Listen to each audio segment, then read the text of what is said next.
नमस्कार। इस वक्त हम मौजूद हैं हरदोई ज़िले के शाहबाद सामुदायिक स्वास्थ्य केंद्र पर। इस वक्त हमारे साथ मौजूद हैं सीएचसी प्रभारी डॉक्टर प्रवीण दीक्षित। डॉक्टर प्रवीण दीक्षित को एक नई जिम्मेदारी दी गई है, नोडल अधिकारी भी उनको बनाया गया है।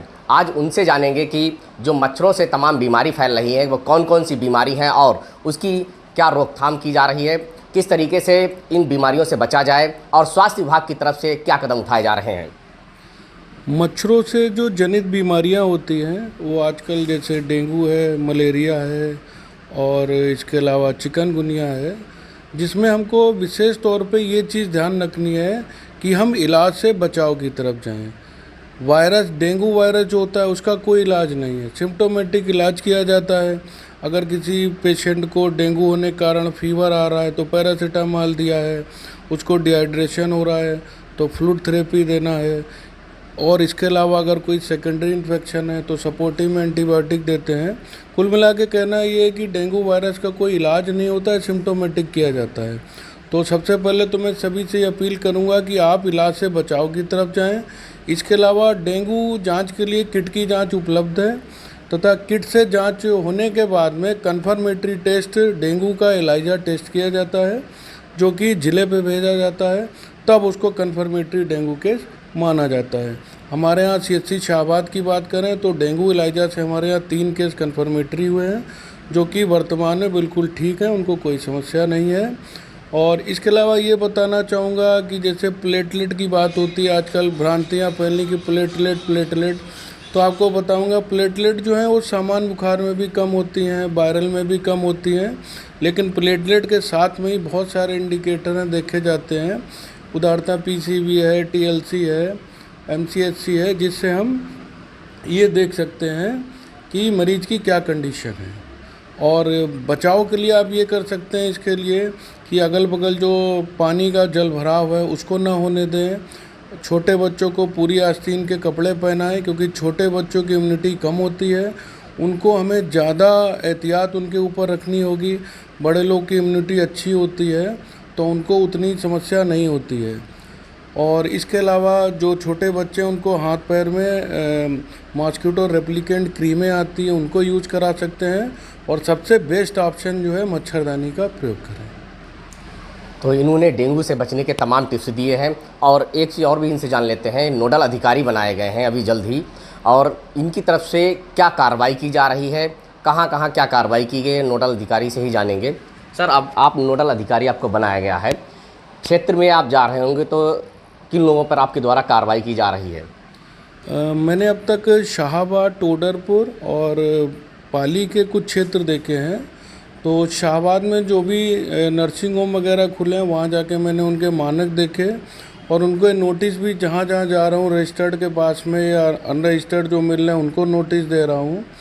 और रजिस्टर्ड वालों को ये भी बोल रहा हूँ कि अगर आपके रजिस्ट्रेशन पे जो डॉक्टर नामित हैं 24 आवर्स और ऑन कॉल, अगर वो मुझको उपलब्ध नहीं मिले, मैं तत्काल प्रभाव से वो हॉस्पिटल सीज करूँगा।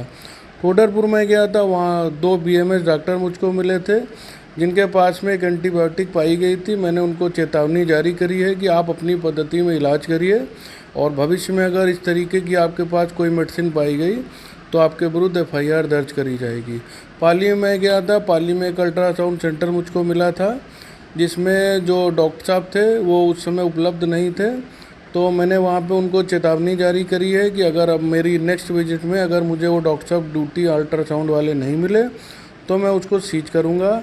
इसके अलावा मैंने 2-3 और बीएमएस डॉक्टर चेक करे थे वहाँ पे, और उनके यहाँ भी कुछ मुझको एंटीबायोटिक मिली, जिसको लेके मैंने चेतावनी जारी करी है।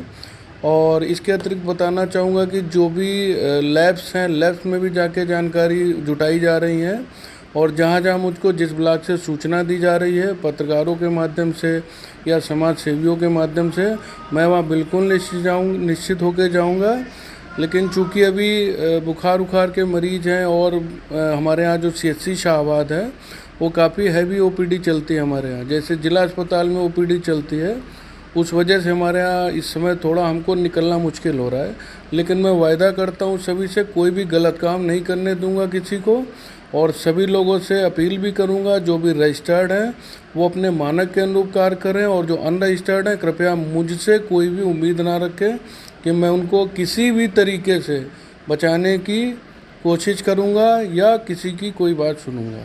सर, अगर ओपीडी की बात की जाए तो स्वास्थ्य अस्पताल में इस समय ओपीडी की अगर बात की जाए तो कितने ओपीडी इस समय आ रहे हैं? अभी 15 दिन पहले हमारे पास, चूँकि हमारे यहाँ सीएचसी पे टोडरपुर, पाली, पिहानी आधा, शाहजहाँपुर, सेहरामऊ तक के मरीज़ भी आते हैं। तो जब सीज़न चलता है, सीज़न पे मरीज़ जिसको बात करें, जो ये बरसात वाला सीज़न होता है, उस समय हमारे यहाँ नए पुराने मरीज़ मिला के 1500 तक हो जाते हैं। वर्तमान की बात करें तो जैसे ही ये सर्दी की शुरुआत हुई है, इस समय बहुत मरीज़ कम हो गए हैं। बुखार के मुझे लग रहा है 20 से 30 मरीज़ आ रहे हैं। और टोटल ओपीडी बात करें तो टोटल 200-250 नए पर्चे और 200-250 ही पुराने मरीज़ आ रहे हैं। अधिकतर मरीज सर काहे के इसमें आते हैं? अधिकतर मरीज़ सामान्य जैसे वायरल चल रहा है, वायरल के बुखार बोल देते हैं, बुखार के आ रहे हैं। और इस समय मौसम चेंज हो रहा है तो इस समय खांसी जुकाम के मरीज़ बढ़ रहे हैं, जो कह रहे हैं कि डॉक्टर साहब मुझको अभी कल से जुकाम आने लगा, क्योंकि दिन में रहती है गर्मी और रात में रहती है सर्दी। तो ऐसा मौसम जो होता है वायरस को ही फेवर करता है। तो इसलिए मैं सबसे अपील करूंगा कि कोई भी जो मौसम होता है तो उसी टेम्परेचर के हिसाब से हमको लिक्विड लेना चाहिए। की जाए लैब की, तो अपने शाहबाद सामुदायिक स्वास्थ्य केंद्र पर लैब भी है, तो उसमें मरीजों को कौन कौन सी सुविधाएं मिल सकती हैं और कौन से टेस्ट होते हैं सर? शासन के द्वारा हम लोगों को अत्याधुनिक मशीनें उपलब्ध कराई गई हैं, जिसमें cell counter, analyser, LFT, KFT सारी जांचें हमारे यहाँ उपलब्ध हैं। बहुत स्पेसिफिक जांचें होती हैं जो कि जिला स्तरीय होती हैं, उनमें कैंसर मार्कर हो गया, थायराइड हो गया, ये हमारे यहाँ नहीं है।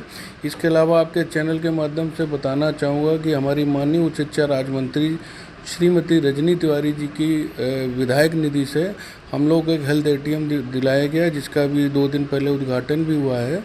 उसमें 145 तरीके की जांचें किसी भी व्यक्ति की निःशुल्क हो सकती हैं।